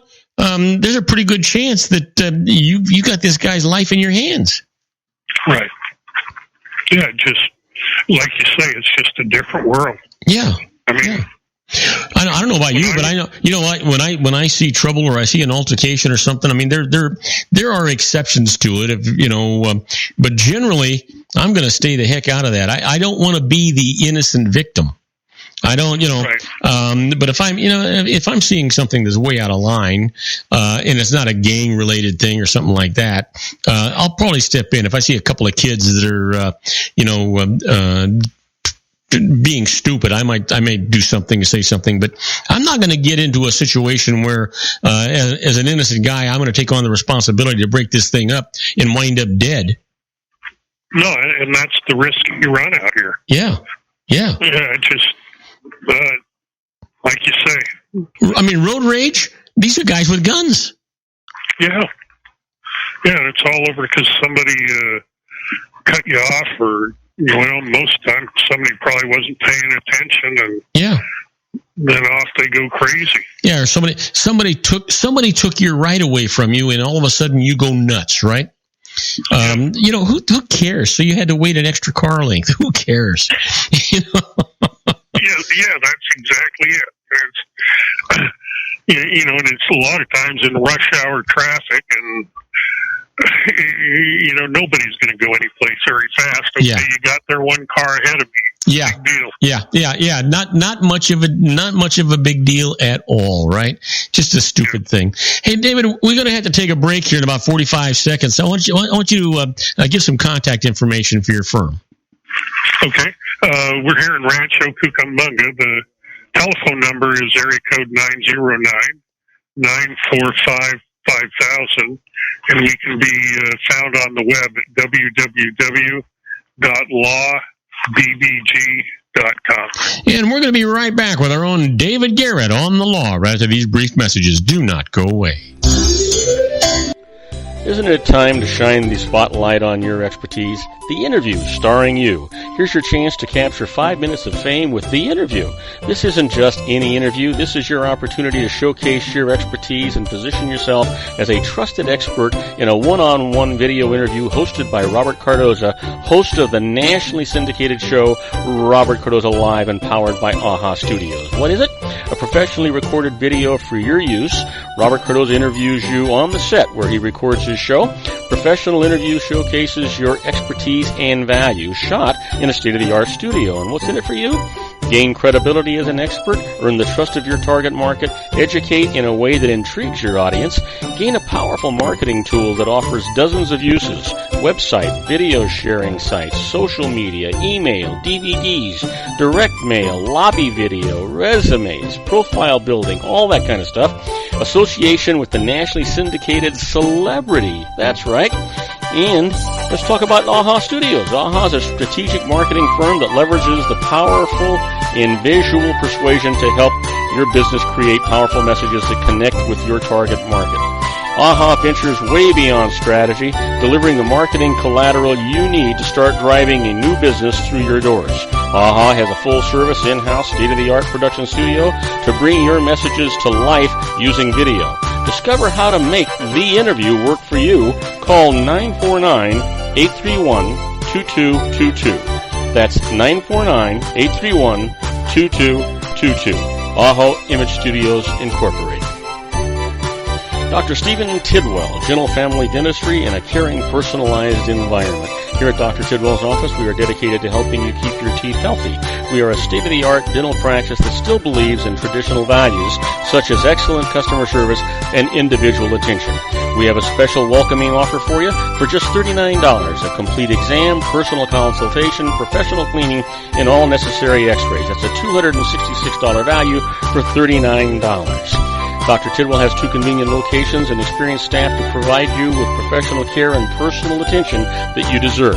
Call today. Don't delay. A great smile another day. Call 909-944-7308. That's 909-944-7308 for Rancho Cucamonga or San Bernardino. Joel Saltzman is Dr. Wireless. He has turned his considerable expertise into consumer credit risk and wireless security into a highly specialized independent web-based consulting enterprise targeting consumer credit risk analysis and wireless transactional security and monitoring. He works as a wireless analyst, veteran independent agent, and consumer liaison for most wireless telecom carriers and equipment manufacturers. For more than 20 years, corporate and private clients and media audiences have counted on his unvarnished advice while weighing the technology, performance, and cost differences between Sprint, Nextel, AT&T, Verizon, and T-Mobile. Joel specializes in setting up mobile wireless hotspots to be used for disaster preparedness, business continuity, and mobile wireless merchant processing solutions. Call Dr. Wireless at 310-400-4900 or go to his webpage at drwireless.com. Again, call 310-400-4900 or his webpage at drwireless.com. You'll be glad you did. And now, back to our show.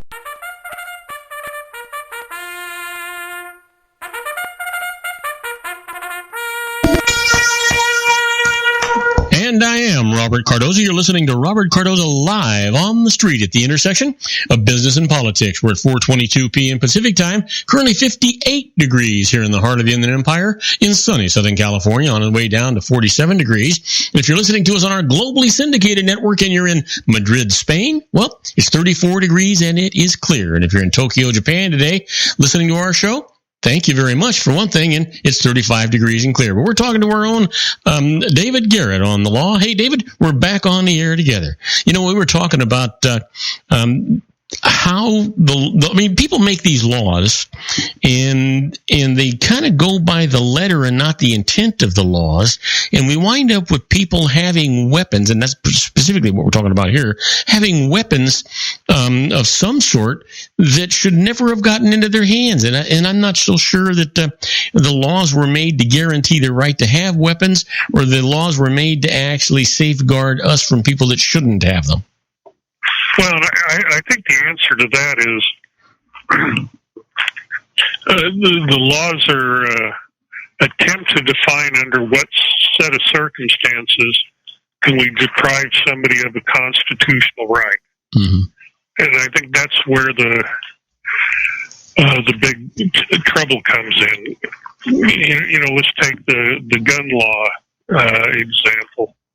A lot of times, is it right to keep a gun from somebody just because they're depressed and they say, hey, I may kill myself?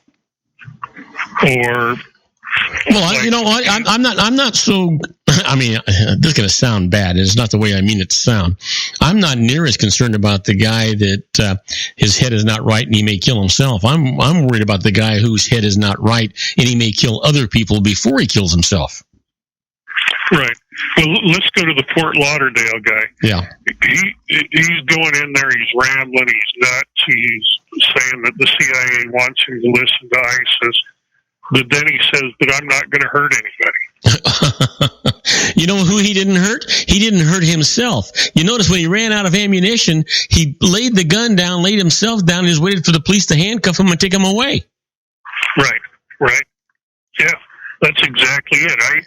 It's that balancing thing of under what set of circumstances is it right to, as they say, take away a constitutional right. My way of thinking is if you're, have a mental issue going on at that point in time, it's okay to suspend that constitutional right. Well, you know what? As long as you're talking about the Constitution, because it just seems to be an area of tremendous concern to me that some of these legislators that we vote into office, or should I say hire, to represent us and look after our best interests and our security, who don't do that. Sometimes they're pretty quick to come out and say, we need another amendment, or we need to rescind an amendment. You know what? The forefathers, our founding fathers, gave an awful lot of thought to that Constitution. And of course, we had a lot less amendments when they formed our country. But the thing is, I don't think we should be so quick to ratify or to eliminate any amendments or to put new amendments in. You know what? That's a pretty doggone serious living document, and we ought to be able to live by it. They tried to create a country like no other, and we seem to be the only democracy that seems to thrive most of the time. I'm totally against this changing the amendment, but I am in support of sometimes people abuse the rights that they have under the Constitution, and they need to be throttled back a bit. Yeah, and I would agree with that. I would definitely agree with that. It's, and I think one of the bigger, couple examples here I'd like to talk to you about. Okay. But one of the bigger problems we run into is how does our Constitution, that was drafted back in 1800s, during that time frame with a lot of the amendments, deal with the technology that we have in place at the present time. Right. And so let me give you a couple things here that are kind of interesting. Do you remember us talking about the Stingray box? Yes. Okay. That has finally kind of come to the forefront.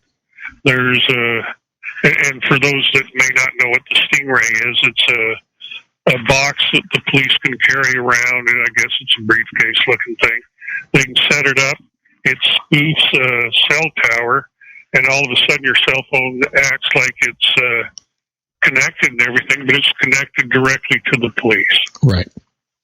So we've got this attorney in Chicago, and he was out there during one of these Black Lives Matter protests, and apparently the police were running around with Stingray devices, trying to monitor what was going on.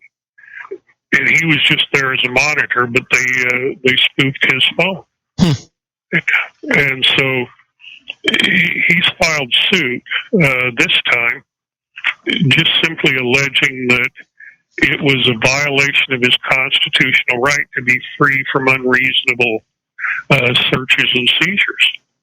Right. And it tees this problem up, on all fours for determination. But prior. But they're doing that. But aren't they doing that unconstitutionally anyway? Because you have the right to privacy, and to actually interfere with that right of privacy. Don't you? Doesn't it require a judge to sign off on that? Not necessarily. I think this whole area is very murky. They didn't need it for the purpose they were using it for, and So we get into some kind of archaic arguments here. In the case of a lot of the searches and seizures, the statement is, you're not, if you have something in open view or in a public place, your expectation of privacy is a lot less, and it's not an unreasonable search and seizure. In this case, he's out in a public place with his cell phone. Well, how does the law address that? Is the cell phone any less? But David, isn't that tantamount to tapping? If they're using this artificial cell site that they've got so that they can listen in on what you're saying, isn't that the same thing as tapping your phone? It can be. That's part of the problem with the Stingray is there's never any real official designation of what it actually does. Is he this guy in Chicago? Is he the first guy to bring this to the forefront? Yeah, as far as I'm aware of. A lot of times the Stingray is simply used solely for the purpose of locating where that particular cell phone is actually at. So let me give this public place doctrine just as it applies to the cell phone. Okay. You got a criminal, he's walking down the street, so you're chasing him with the Stingray. He's in a public place. You find his location. Well, that Stingray, as it's being used, is also spoofing people that were sitting in their house because he's walking by an apartment building. Yeah, because it's not selective. It picks up every signal, right? Right. Yeah. Is your expectation of privacy any less because you're walking on the sidewalk as opposed to you're sitting in your home? Yeah. I think there's that expectation of privacy in both places. You say you don't or you do? I do. Yeah, I agree with you. And I don't. That's an issue that the courts are going to have to figure out at some point. There's another one, and these have been kind of interesting to me. You know that stuff we've heard on the news about the Amazon Echo? I'm not sure. Okay, this is the device in your home, and you give it a keyword, and then it goes out and searches for something. So you can talk to the thing. You can say, like, the keyword happens to be Alexa. You say, Alexa, what's the weather at wherever it happens to be? I see what you're saying. Yeah, it's sort of like a browser, but it's in your house. Right, and it's voice activated. So there's a court or some prosecutors in Arkansas that are trying to find out if Alexa, by chance, happened to have overheard some of the events that surrounded a murder that took place out there. Oh. So the idea being that a lot of times this device will get triggered inadvertently even when you're not talking to it. Maybe it recorded something and sent this audio stream to Amazon's servers for where it's interpreted. So they're trying to get that particular information. In this case, they're using a warrant to get it. But because that would work very much like emails or texts or voicemail, right? Right. But some of the questions that haven't been answered is it possible to turn that device into listening mode remotely? I don't think anybody knows the answer to that. And then there goes your right to privacy again. And the thing is that, what really bothers me, and you and I talked about this recently, is that if you allow the government, any government, but especially our government, where we supposedly live in a free country, and you have certain inalienable rights, if you allow them to start chipping away at your rights, not your privileges, but your rights, one day you're going to turn around and find out you have no rights. Yeah, that's exactly it. I'll give you another thought that came to mind. I use that Waze program. I don't know if you use that. It's a thing that you can type in your phone, gives you directions. Oh, yes, I do. I use it all the time. Yeah, it gives you real-time traffic information as you're going along. Well, to give that real-time traffic information, it's undoubtedly recording GPS coordinates of you and everybody else that are members of that network as you're proceeding down the freeway or wherever you are. Yeah, because it's got to use your information for other people, too. Yeah. What's to stop the government from getting blow-by-blow detail of where you were at certain times as you're traveling on that network? Well, don't they do that now? I mean, or is it just a TV thing that I'm watching where they're figuring out where you are, where you've been, what time you've been there based on the pinging on cell sites? Right. Only I don't know how accurate that pinging on cell sites is. Well, they don't, in that case, I don't know how accurate that is either. They just know what basic area you're in based on the cell site coverage that bounces off of it. But you know what? You hit the nail on the head. If they can figure out what area you're in based on the pinging of a cell site, and then plug in your GPS to that, then they know where you are within a few feet. Yeah. I don't have answers to these questions yet. I think some of them are probably still yet to come up, but, this idea of being free from unreasonable searches and seizure, and what's our expectation of privacy?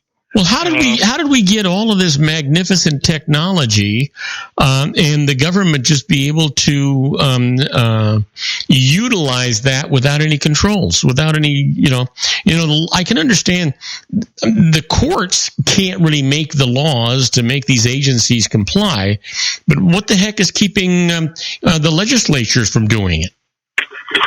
And I think what it is technology is moving faster than our governmental structure is equipped to deal with. Yeah, no question about it. You know what? I don't know about you. I can remember when I got my first car phone. It was hard installed in my car. I remember when the first cell phone came out, it fit in a briefcase. It was like a military walkie-talkie. And now I've got a phone that I use. They call it a smartphone. It's really a computer. It's more powerful than the computers that put Neil Armstrong on the moon and brought him back. It's amazing technology, and I wouldn't want to have to do without any of it. But there needs to be not controls against me having it, but controls against agencies abusing it.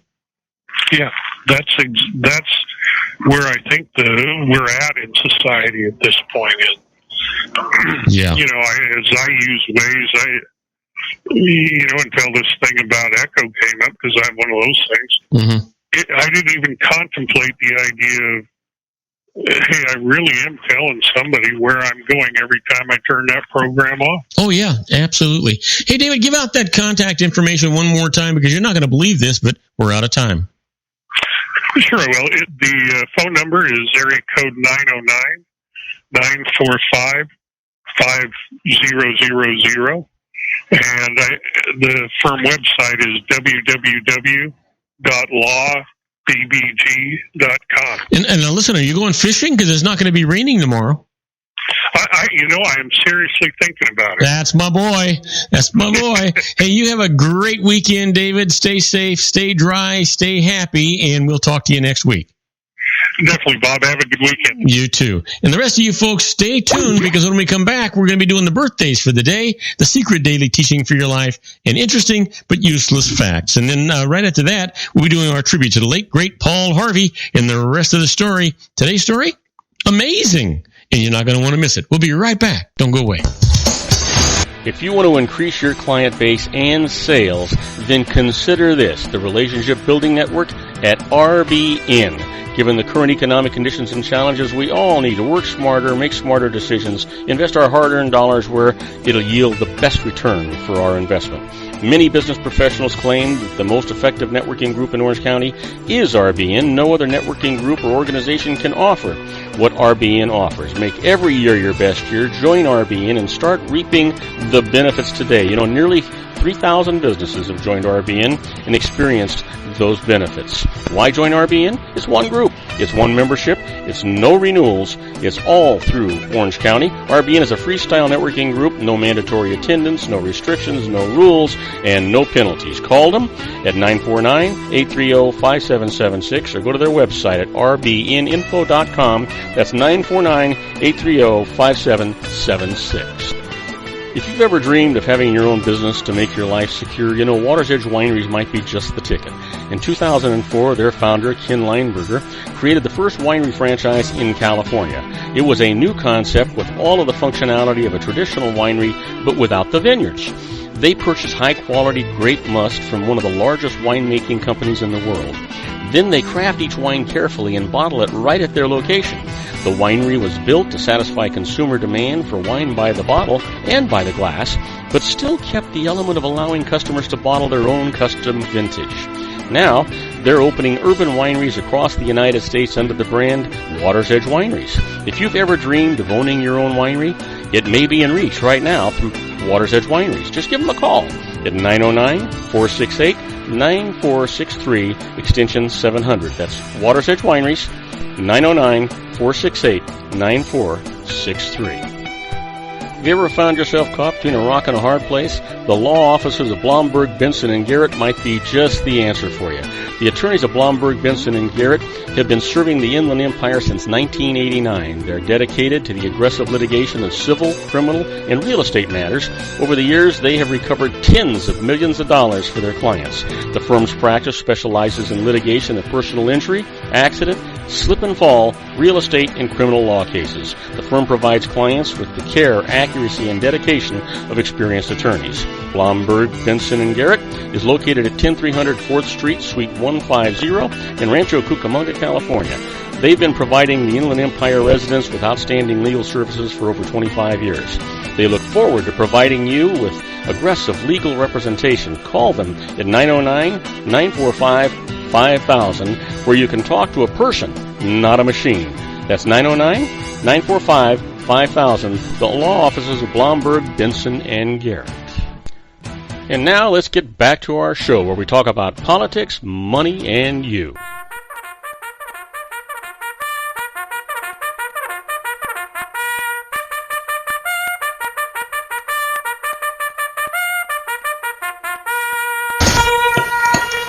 And I am Robert Cardoza. You're listening to Robert Cardoza live on the street at the intersection of business and politics. We're at 4:42 p.m. Pacific time. Currently 58 degrees here in the heart of the Inland Empire in sunny Southern California. Well, the high today was 60, so it hadn't gone down much, but it's going down to 47 degrees before the evening's over.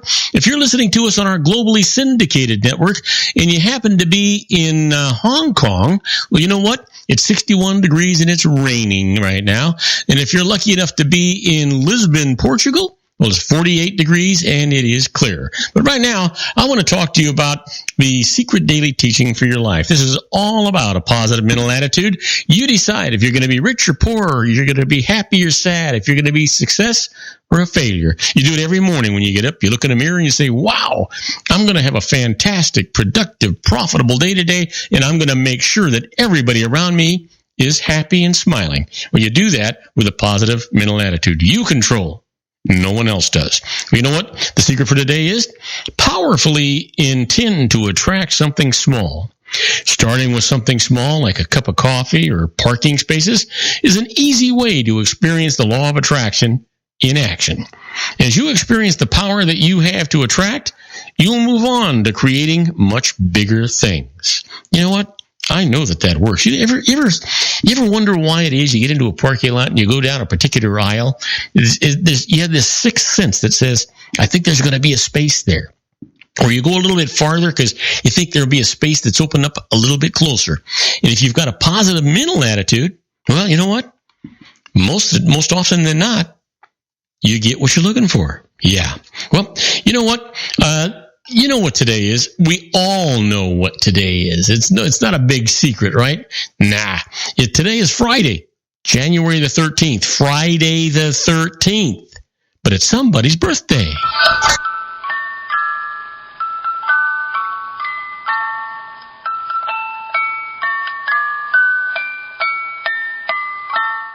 And you know what? We've got some really interesting birthdays today, so we might as well just get right to them and do them, right?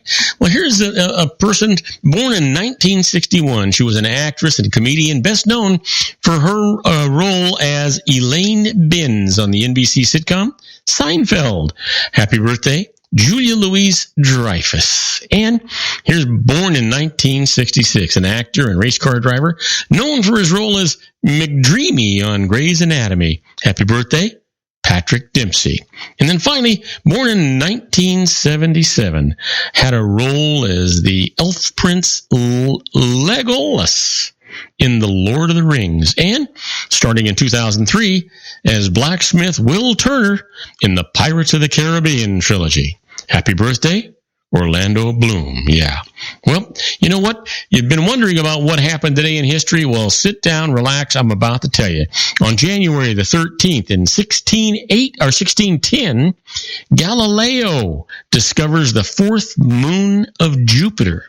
And on this date in 1982, after takeoff, Air Florida Flight 90 crashes into a D.C. bridge and falls into the Potomac River. You know, the sad part about that is I was actually there when that took place. I mean, I wasn't on the plane, but I was in Washington, D.C. Well, you know, on January the 13th, 1990, L. Douglas Wilder, or Wilder, I guess you should say it, becomes the very first elected African-American governor as he takes office in Richmond, Virginia. Yeah. Well, the quote for today comes from Oscar Levant. Oscar says, "Behind the phony tinsel of Hollywood lies the real tinsel of Hollywood." Give that some thought. Put that in your pipe and smoke it, huh? Yeah. Well, time for those interesting but useless facts. We've got some time and we've got some facts. So why don't I just go ahead and take this opportunity to give you some of these things and do with them as you please.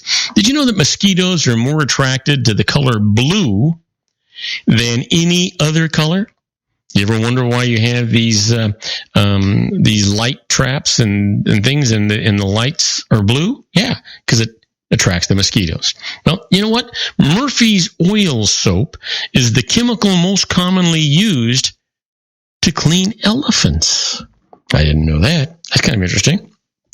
And I guess, can you imagine soaping down an elephant? Well, never mind. You know, the fist product to have a barcode, the very first product to have a barcode was Wrigley's chewing gum. That's kind of interesting. And chewing gum while peeling onions will keep you from crying. Well, you know what? I'm going to have to go out and buy some chewing gum to put that to the test, but I will put that to the test. You know, one of my favorite chewing gums has always been Wrigley's Juicy Fruit. That's a lovely chewing gum. So spearmint, but Juicy Fruit, that's the one. How about this? Parrots have curved bills or beaks, strong legs, and clawed feet. Mm-hmm. You know, you ever wonder about these guys that come up with these things? You know, what they do. I mean, gee, many Christmas. Anyway, did you know that there is no rice in rice paper? That's interesting. How about this? In the Durango Desert in Mexico, there's a creepy spot called the Zone of Silence. You can't pick up clear TV or radio signals, and locals say fireballs sometimes appear in the sky. Durango Desert in Mexico. Well, let me give you another one here. Did you know that self-anointing is something only hedgehogs do, in which they lick or nibble on something, make a foamy paste in their mouths, and then spread it with their long tongues in little spots on their quills? No one has ever determined exactly why they do this. Yeah, interesting. Well, try this on for size. Typewriter is the longest word that can be made using the letters only on one row of the keyboard. Typewriter. That's kind of interesting. All right, let me leave you with this one. The Cullinan diamond is the largest gem quality diamond ever discovered and was found in 1905. The original 3,100 carats were cut to make jewels for the British crown jewels in the British royal family's collection. Now, you probably found that interesting. Now, I don't want you to go away, because when we come back, we're going to be doing our tribute to the late, great Paul Harvey and the rest of the story. And I've already told you that today's story is titled Amazing. You're not going to want to miss this story. It's going to be phenomenal. We'll be right back. Don't go away. Isn't it time to shine the spotlight on your expertise? The Interview, starring you. Here's your chance to capture 5 minutes of fame with The Interview. This isn't just any interview. This is your opportunity to showcase your expertise and position yourself as a trusted expert in a one-on-one video interview hosted by Robert Cardoza, host of the nationally syndicated show Robert Cardoza Live and powered by AHA Studios. What is it?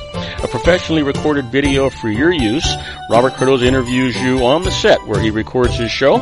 Professional interview showcases your expertise and value, shot in a state-of-the-art studio. And what's in it for you? Gain credibility as an expert, earn the trust of your target market, educate in a way that intrigues your audience, gain a powerful marketing tool that offers dozens of uses, website, video sharing sites, social media, email, DVDs, direct mail, lobby video, resumes, profile building, all that kind of stuff. Association with the nationally syndicated celebrity. That's right. And let's talk about AHA Studios. AHA is a strategic marketing firm that leverages the powerful in visual persuasion to help your business create powerful messages that connect with your target market. AHA ventures way beyond strategy, delivering the marketing collateral you need to start driving a new business through your doors. AHA has a full-service, in-house, state-of-the-art production studio to bring your messages to life using video. Discover how to make The Interview work for you. Call 949-831-2222. That's 949-831-2222. AHA Image Studios, Incorporated. Dr. Stephen Tidwell, Gentle Family Dentistry in a caring, personalized environment. Here at Dr. Tidwell's office, we are dedicated to helping you keep your teeth healthy. We are a state-of-the-art dental practice that still believes in traditional values, such as excellent customer service and individual attention.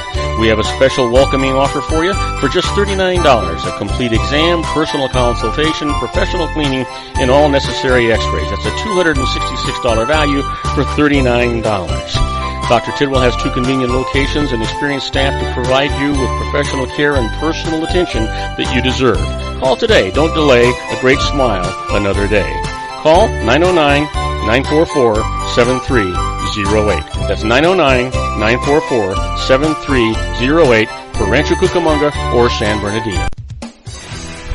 Joel Saltzman is Dr. Wireless. He has turned his considerable expertise into consumer credit risk and wireless security into a highly specialized independent web-based consulting enterprise targeting consumer credit risk analysis and wireless transactional security and monitoring.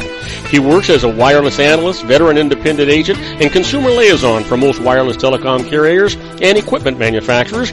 For more than 20 years, corporate and private clients and media audiences have counted on his unvarnished advice while weighing the technology, performance, and cost differences between Sprint, Nextel, AT&T, Verizon, and T-Mobile. Joel specializes in setting up mobile wireless hotspots to be used for disaster preparedness, business continuity, and mobile wireless merchant processing solutions. Call Dr. Wireless at 310-400-4900 or go to his webpage at drwireless.com. Again, call 310-400-4900 or his webpage at drwireless.com. You'll be glad you did. And now, back to our show.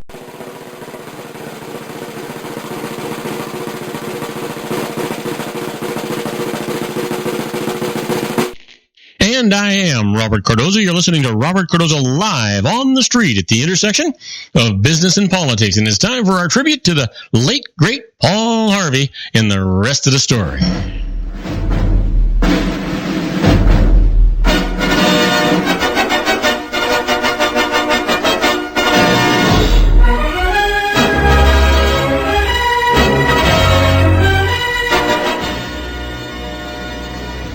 Yes, sir. The American Broadcasting Company calls him the biggest voice in America. He's Paul Harvey, and each week millions of listeners, viewers, and readers would await his unraveling of the mysteries of events in the lives of people past and present. He was heard on over 1,400 radio stations, seen on 110 television stations, and read in over 300 newspapers. The rest of the story has for years been exploring the byways of history with revelations that are intriguing, amusing, and surprising. Well, today's story is titled Amazing. You know what? It was not uncommon in 18th century England for a boy to spend several uninspiring months in boarding school and then head out to sea. That's how it happened for John. When John was 11, his father, a master of a ship in the Mediterranean trade, took the boy on board. This early training provided excellent groundwork for John's next major seafaring experience, impressment into the British Navy. Yet, what John had gained from his father's knowledge of sailing, he had lost in discipline. John was soon arrested for desertion, publicly flogged, and demoted to common sailor. Still, in his teens, John received permission to sail on the HMS Harwich, bound for the African coast. By now, the unsettled and impatient youth was emerging as the rotten apple of the barrel. Mocking authority, he chose his friends unwisely and sank to the depths of vice. In Africa, John fell into the service of a slave dealer. Slave trade began to fascinate John as a lucrative livelihood, but before he knew it, he was put to work on the dealer's plantation, laboring with the other slaves. At 21, John escaped, hopping on an outbound ship called the Greyhound. He presently returned to the depravity of his teens. Associating with the lowest of the crew members, John ridiculed the upright seamen in his company, ridiculed the ship's captain, even ridiculed a book that he had found on board, a book entitled The Imitation of Christ. Clearly, he remembered joking about that book one bright afternoon, the night the Greyhound sailed into a violent storm. John awakened to discover his cabin half filled with seawater. The ship's side had caved in and the Greyhound was going down. The Greyhound had sailed into the high seas. Her side collapsed in the turbulence. Ordinarily, such damage would send a ship to the bottom within a few minutes. In this case, the Greyhound's buoyant cargo bought a few extra hours of precious time. After 9 hours at the pumps, John overheard a desperate remark from one of the crew. They were all goners, he said. And almost in answer, John unwittingly, and for the first time in his life, prayed, "If this will not do, the Lord have mercy on us." The record shows that the Greyhound did not go down, although one might have expected John's prayer of emergency to be quickly forgotten. It was remembered unto his death. Each year he observed the anniversary of that most significant incident with prayer and fasting. In a very real sense, he observed it throughout each remaining day of his life. For John retired from the sea to become a minister, also a writer of verse. And the immortal words of a bad boy turned good, the distant reflection of an event long past, are celebrated to this day. Amazing grace, how sweet the sound that saved a wretch like me. I once was lost, but now I'm found. Was blind, but now I see. John was John Newton, and now you know the rest of the story. Well, tomorrow's story is Monday's story is the remarkable Miss Neef. Now, you're not going to want to miss that. It's going to be a really, really interesting story. And we're going to have a great, great show for you next week. On my next show, Jon Matthews, Joe Hakos, and I, we're going to be talking about conservative politics on our semi-weekly simulcast. And then John Hanson's going to be here, that little old wine drinker, and we're going to be talking about food and wine, yes, sir. And then we're going to continue our tribute, like I said, to the late, great Paul Harvey and the rest of the story. Please tell all your friends about our show here on the RLC Broadcasting Network. They'll be glad you did. You will be glad you did. And I certainly will be glad you did. That's our show for today. Beginning today, treat everyone you meet as if they were going to be dead by midnight. Extend them all the care, kindness, and understanding that you can muster. Your life will never be the same again. So many of our dreams at first seem impossible, then they seem improbable, and then when we summon the will, they soon become inevitable. You know, the real secret of happiness is to make others believe that they're the cause of it. Robert Cardoza Live is brought to you by blogtalkradio.com every Monday through Friday from 4 p.m. to 6 p.m. Pacific Time. Now, go out and make it a great day. Your host has been Robert Cardoza, the technical advisor, Matchstick Digital, and your executive producer, also Robert Cardoza.